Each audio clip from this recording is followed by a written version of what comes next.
The comments are shameful and cringeworthy. The words are disgusting, devastating, and embarrassing. It's the kind of locker room and frat house talk that personally infuriates me. But guess what?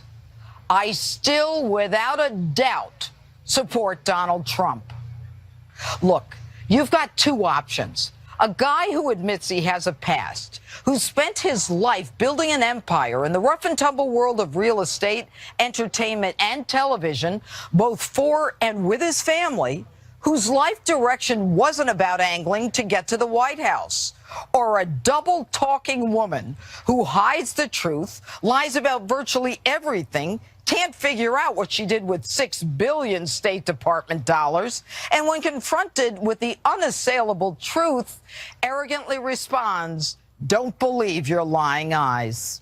Now, I told you last week that this election is between someone who is politically incorrect and someone who is politically corrupt. And I said that there's a difference between words and action.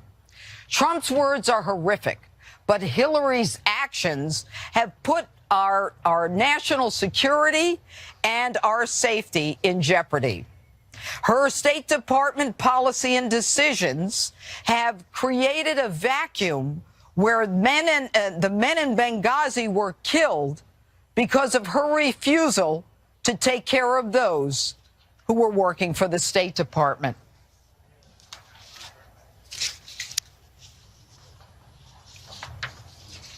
Now, having a little trouble with the teleprompter here. Now, let me put this in perspective for you. Are you happy with the way things are? Or are you one of the 72% in this country who believe that we're going in the wrong direction, that the country is in decline, and that we are in desperate need of change?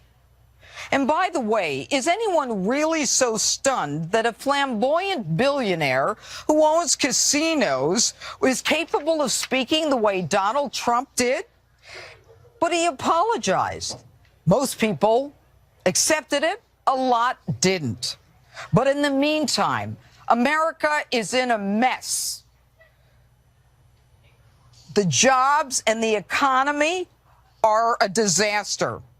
ISIS has reached our shores, and police are being demeaned and targeted throughout the country. Immigration is out of control.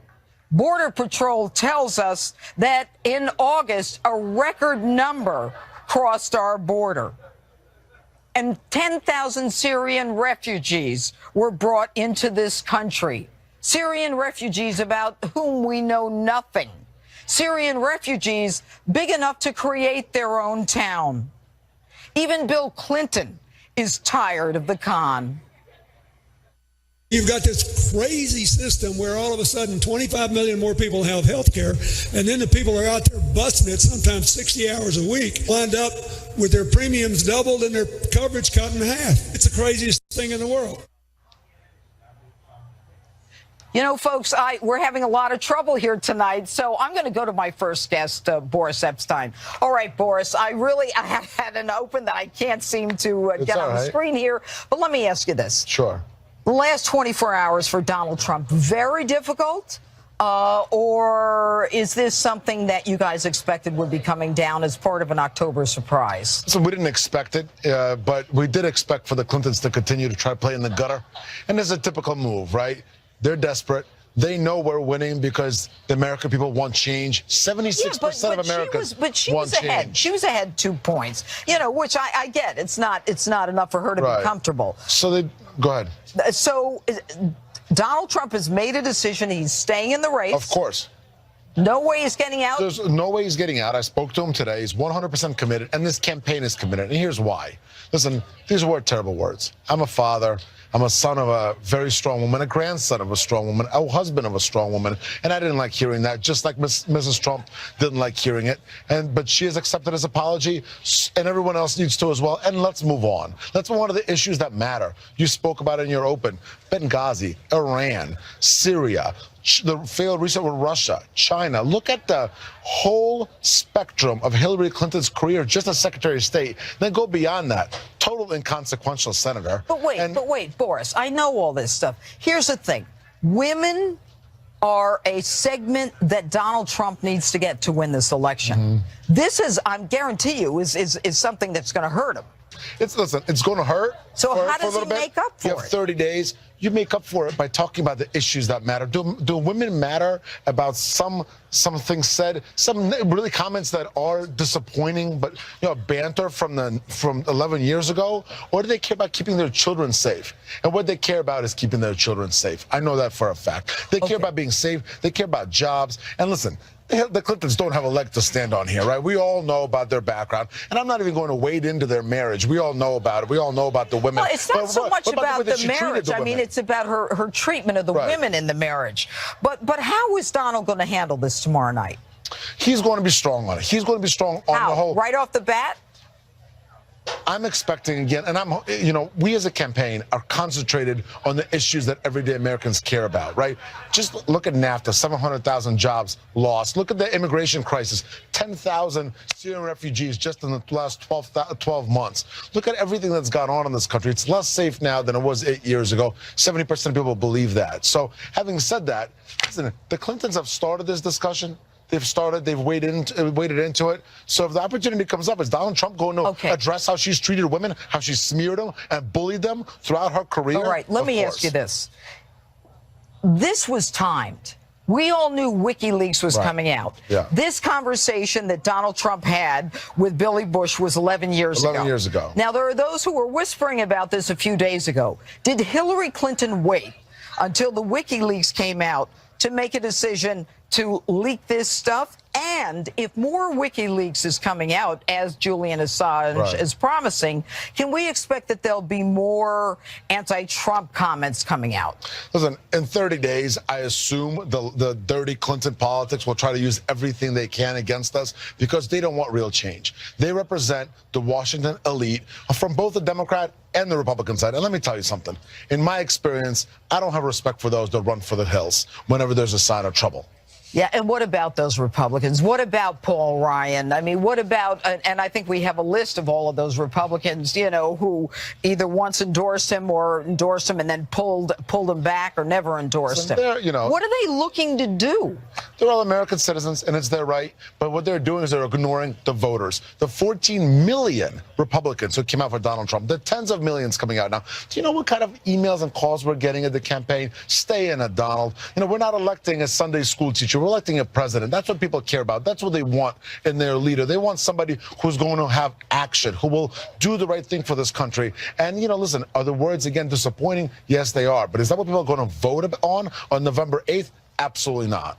All right. And what do you think she's going to do tomorrow night in the debate? I mean, do you think that she teed up that whole Miss Universe knowing that this language was going to be coming out and then made a decision that, it's like a cumulative effect. I'll add that on to what we already know from 20 years ago? Well, she's pretty robotic. We know that. She's pretty scripted. So I'm sure she has some very memorized line, just like Tim Kaine did in the VP debate, that she'll try to use. But Mr. Trump's ready.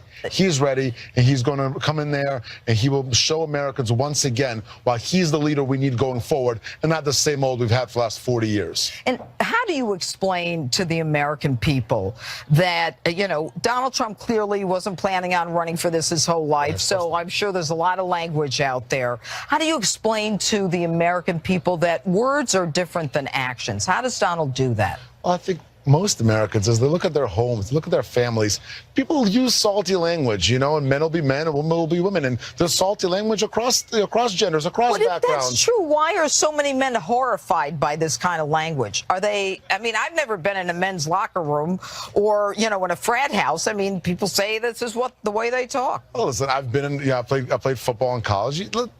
There is something to that, but that does not take away from the fact that these comments should not just be excused and go away. And I do echo what Mrs. Trump said and what Mr. Trump said specifically, where he apologized. And what I thought was really great about that statement when he said, I'm going to be a better man tomorrow. And all of us in this country should want to be better people the next day and concentrate on that and have a better day for our country the next day. But all Hillary Clinton cares about is becoming president and then, maybe getting more money for some sort of pay-to-play scandal, because that's what she's been doing throughout her career. Remember, they rented out the Lincoln bedroom. Then she rented out the State Department. She wants to do the same to the whole White House. Donald Trump will not allow that to happen. All right, Boris Epstein, thanks so much for being Thanks here for with having us me. in St. All right. Louis. And joining me now is someone with a slightly different take on the news in the last 24 hours, liberal radio talk show host Coco Sudek. All right, Coco.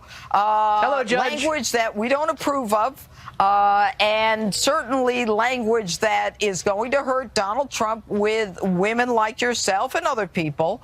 But don't you think that this is the kind of language that, no matter what he says, you'll never forgive him for because it's all about politics? No, I think he's an abysmal human being. I think he's an abomination. But let's talk about what you talked about, which is actions matter more than words.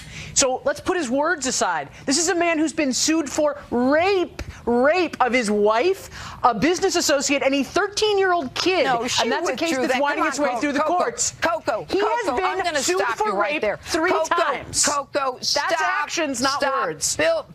Coco, look, there's only one thing that I want to ask you, and that is, if I'm asking you a question and you say something that's not factual and I say stop, then we got to start all over, okay? He's been It was sued a 3 times for matrimonial. rape. She withdrew that.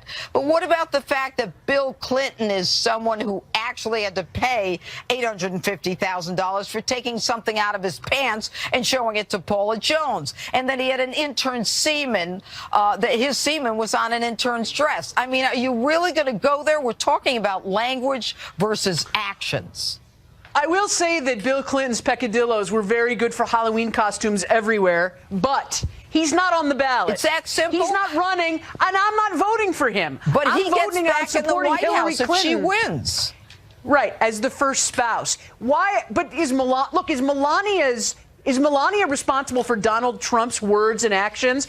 Is she responsible for every bad thing this guy does? No, she's not. And the reason Hillary is Hillary created a career in a war room to take on the women who criticized her husband. And a woman, Juanita Broderick, who claims that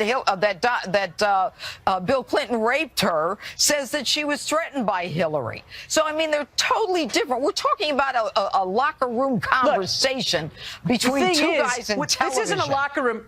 This isn't a locker room conversation. What is this is it? a man who boasted. What is he it? boasted about sexually assaulting women. Look, let's put that aside. No. The thing that is really egregious No. about Donald Trump, the thing that's really egregious is not his words. You know what it is? It's the fact that this guy is not a patriot. It's the fact that he has no respect for the United States or its laws. He doesn't pay taxes. He doesn't obey the law. He doesn't obey his creditors. Let me ask you a question, Coco. He is an Coco, irresponsible look, the woman who human doesn't being who obey should the not law be is the anywhere near only the White House. candidate here who was investigated by the FBI for a year with over 100 agents on her case, and a Clinton Foundation, a 501c3 that they won't even look at because they've already decided she needs to be president. Don't even go there. She's lied to Congress. really wanna she talk lied about to the American people foundations? over and over again. Trump's foundation isn't even registered to take donations in. Trump's Really? foundation. And the Clinton Foundation is? Do you know how many European countries are looking at the Clinton Foundation? Well, let's not go The there. Clinton Let's start Foundation here. is a great How is it that charity. Hillary Clinton and her husband are responsible for 25% of our uranium being sold to Putin, who now owns 25% of the uranium in this country because of his deal through the foundation? You feel good about that, Coco, too? I mean, I feel a lot better about anything that you're going to say than a guy like Trump, who is beholden to Putin and Putin's oligarchs, who is in the tank for this guy because he needs their money. How is he beholden? Hillary did the demonstrated reset facts. and sold our uranium to Russia. Oh, stop it, Coco. That's just craziness. That's the type of talk that you guys have been pushing on the Clintons for years. The thing is, the Clintons must be the greatest criminals in history because you guys have spent billions of dollars investigating them, and you've never been able to really find a fact that is incriminating. These are great public servants. You've just made them look like horrible people all these How years. do you But become now a what you've got $200 million person that when you've got no company, nothing to sell, not even a website, it's all I'll tell pay you to how play, Trump did it. Coco. I'll tell you how Trump did it. He inherited his with money. Cement and then with he bricks inherited his money. and money. No, All right. he inherited everything. All right, Coco, and then, you're never and then going to he vote blew for it. Donald. You're never going to vote for Hillary, but she's going to be your president. We're going to be right her. back with Pastor Robert Jeffers, and we'll see what he has to say. All right. Good evening, Pastor. How do you possibly continue to support Donald Trump after the latest audio leak? Look, make no mistake about it, Judge. His comments were crude, they were offensive, and they are indefensible, but they're still not enough to make me vote for Hillary Clinton. I mean, we need to put this in perspective. Last week, I was at Trump Tower, and I moderated a meeting between Mr. Trump and religious leaders. And while he was seated to my left, I said, look, I would probably not choose Trump to be a Sunday school teacher in my church, but that's not what this election is about. We are looking for a leader who can reverse the downward death spiral this nation is in, and I still believe Donald Trump is the best person to do that, in spite of the comments, yes, awful comments, he made 11 years ago, and by the way, for which he has apologized. Let me ask you this, Pastor. You know, I suspect, and they talk about this a lot in presidential elections, this is some October surprise. But I suspect that there may be other comments that are going to be leaked as WikiLeaks, and this is just my conclusion, as the WikiLeaks continue to pour out. Julian Assange says we've got even more WikiLeaks, which I'll talk about a little later in the show. But what do you say to other evangelicals? I mean, you may feel that, Donald is the best person to run the country, but what about those evangelicals, who've never talked like this or heard these kinds of words? Well, I don't talk like that, but we all are sinners. Everybody's a sinner, the Bible says. We all need God's forgiveness, and God is able to forgive anyone who asks. But I am, Judge, having a lot of conversations right now with evangelical leaders, and they say, well, Robert, what about character? Doesn't character count? And I say, of course it does. But you're presupposing Hillary Clinton has a superior character to Donald Trump. Here is a woman, Judge, who has deleted 33,000 emails. She has attacked the women who were sexually assaulted by her husband, and she supports the dismembering of babies in the womb through partial birth abortion. That is hardly sterling character. To me, that is the height of immorality. What do you think that Donald Trump needs to do tomorrow night at this debate? And, how can he overcome, this issue with those who are so offended that they don't even want to vote?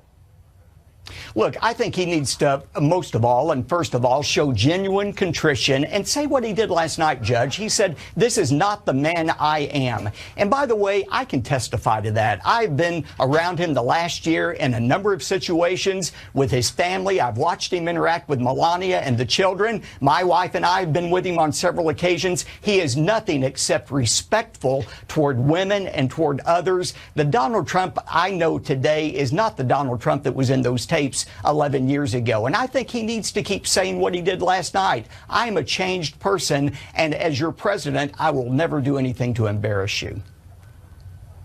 And Pastor, Hillary Clinton, if she continues to, paint Donald Trump as this kind of person, and I believe that that the debate last week and the reference to Machado was just the tee up for this, so it would look like a cumulative thing. Do you think that she continues to do this kind of thing, and can she turn evangelicals around? She will never turn the majority of evangelicals toward her. Donald Trump is the only pro-life, pro-religious liberty, pro-conservative justices to the Supreme Court candidate that we have. And by the way, that's what this election is about for conservative Christians, Judge. It's about the Supreme Court. The next president will select or nominate 2 or 3 justices who will shape this nation for generations. And we need justices who will interpret the law using the Constitution and not political correctness. And I just remind my conservative friends, don't lose focus about what this election is about. It's about the Supreme Court and the future of our country. All right, Pastor Robert Jeffress, thanks so much for being with us. Well, and clearly, you know, one of the things that was so kind of submerged in all of this latest tabloid stuff is the fact that WikiLeaks, where Hillary Clinton talks about the fact that she says one thing in private and one thing in public, and that she needs Wall Street to oversee and reform Wall Street, you know, as if we need the fox overlooking the hen house. And, you know, all kinds of things that the public is ignoring. Is it because they just think she's a liar and they know it? Yeah, they already know she's a pathological liar who is self-serving. So it's not new information to them, just as it's not new information to people that Donald Trump has made rude and inappropriate and grotesque comments in the past. That's not new information. What voters are looking for is information to decide their vote on the issues that they care about. All right, so why are the Paul Ryans of the world and Jason Chaffetz and a lot of these, we had a screen with all of the senators, you know, Kelly Ayotte, that's no surprise, and McCain, that's no surprise. A lot of them establishment people who never liked him in the first place. I mean, aren't they hurting their own party, or are they being smart by trying to separate from him? Well, time will tell on that, but here's what I can tell you. The Republican National Committee is still behind him. The RNC, I was talking to officials right before we came on the air. All the plans they had for turning out Republican voters to help our entire ticket, they're still doing. So that this rumor that we're hearing that the RNC is pulling back on Donald Trump and raising money or supporting him, that's not true? Judge, rumors happen in politics. It doesn't mean they're true. What about the fact that Hillary Clinton is saying right now that, you know, that Donald Trump cannot be president, that he's this horrific person? I mean, how does she explain to the American people tomorrow night in the debate? And can she convince people that this is a man who's not worthy of being president?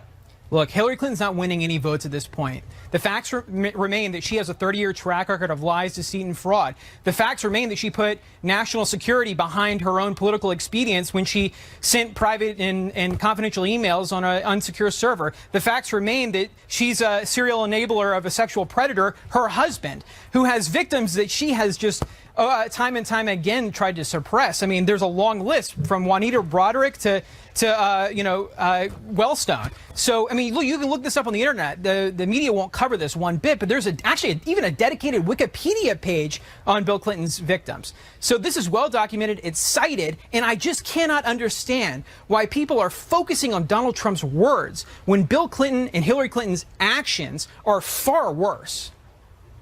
Well, you know, I think, you know what, Harlan, I think David Avella was very right. He said it's like tabloid politics, and it's a tabloid world right now. But with respect to Bernie Sanders and his supporters, I can't believe that given everything that Bernie said, and Bernie was right about most of it, that the Bernie Sanders supporters, if they were going to stay home, might not now say, you know what, she's worse than even Bernie said she was. You know, she says now that she dreams of a hemispheric global market, open trade, open borders when she's speaking in Brazil at a Brazilian bank. I mean, she'll say anything to anybody. That's not motivating people, or is it even getting enough attention to motivate people? At best, I have to be honest with you, I think that Bernie Sanders supporters will stay home. And that's actually a positive for Donald Trump. And so with each revelation that comes back and confirms what we know about Hillary Clinton, I think that's actually a net positive. Because we know what we're going to get with Hillary Clinton, which is more Obamonomics, which have gutted the middle class, more Obamonomics, which have gutted millennials like myself. We're going to get more taxes, more regulation. We're going to have a nuclear Iran. I mean, the list goes on and on and on. And so I don't think that she's going to win any new supporters at this point. But unfortunately, with all of the distractions, I don't think Donald Trump is either. Actor Scott Baio made big news when he first endorsed Donald Trump on Justice, this show, earlier this year. Since then, Scott and I have been to Trump Tower, where Scott got to meet Donald Trump, his candidate, and he even spoke with the Republican National Convention. Scott Baio joins me now. Good evening, Scott. Hey, Judge, always good to be with you. Thanks. Good to have you here. All right. Now, I remember specifically you said that one of the reasons that you supported Donald Trump is because he spoke like a regular guy. Do you think what he said or what was released from 11 years ago is that kind of stuff?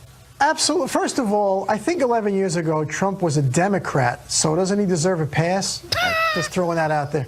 I like Trump because Trump is not a politician. He talks like a guy. And ladies out there, this is what guys talk about when you're not around. So if you're offended by it, grow up.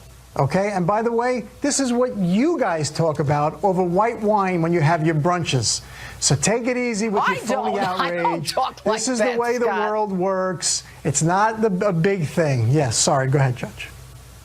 Okay, but you know what, Scott? Here's the thing. People aren't used to hearing that, having an audio, listening to it. I know. But what shocks me is that I know this is frat house stuff. I know that this is locker room, football locker room talk. But, you know, when I hear, like, senators and congressmen, some of whom have actually played football, saying they're outraged, yeah, none of us like that language, but they do use it. And I'm not defending them in that regard. I think it's horrific. But at the end of the day, this is the kind of thing that is not unusual for guys. But how does Donald Trump convince women that he needs to win this election that he's not a pig? By saying, I'm a guy. This is how we talk. Listen, you could not like the way I talk when I'm with my buddies, but you better like the way I'm going to fix stuff, because my opponent is going to wreck the country. Open borders, says one thing to banks and speeches, says other things to the country. I mean, lies about everything. I don't know what else to say about this woman. She defends her husband, who was allegedly abusing women for I don't even know how long, a quarter of a century. And then she tries to destroy those women, calling them bimbos. So, you know, what do we want here? If you're going to accept that she's defending her husband and going after these bimbos that she calls them, then you're going to have to accept Trump for being a guy. Okay. You know, I get the feeling, Scott, that she may feel badly that she lost your vote. And I want you to listen to this sound for a minute. Any regrets over losing the Scott Baio vote? Not a one. So it wasn't heartbreaking that No. Yeah, but Chachi, I mean, who's going to be next? You know what, Scott? I got to tell you, when I heard that, I was delighted. I said to myself, you know what? I think that one stung. What do you think? Oh, I thought it was very funny, although I'm a little concerned that I'm on the Clinton radar screen, because people that disagree with her tend to disappear. Disappear. Well, you know what? That probably makes at least two of us here. But Right. You know what? This is really about standing up and saying what it is that you believe in. What do you want to hear Donald Trump say tomorrow night? Well, I know it's going to happen. I know that it's going to be 3 against 1. So I think he's, you know, first of all, everybody is redeemable except Trump. And Paul Ryan, in my opinion, is a punk. He's always been a punk, and he was just looking for a way out. He's a punk. But tomorrow night they're going to say, hey, Mr. Trump, remember when you killed that person on Fifth Avenue with a bazooka? And he should say, yeah, right. Okay, listen, here's how I'm going to fix the economy. Remember when you smacked your mother in the mouth 50 times when you were a little boy? Right, that's what I did too. Okay, here's what I'm going to do about the border. And remember when you did, it's going to be, and Hillary, who makes your pantsuits? So I think that he's going to have to be prepared for this barrage of I don't even know what the word is, hate or attack, and just deflect it and go right to what he wants to talk about, because then they don't want to talk about issues, Judge. They lose when they talk about issues. Right. She's never talked about what she's going to do other than getting more intelligence to fight ISIS. Anyway, Scott Baio, thanks so much for being with us tonight. Thanks, Judge. Always good to see you.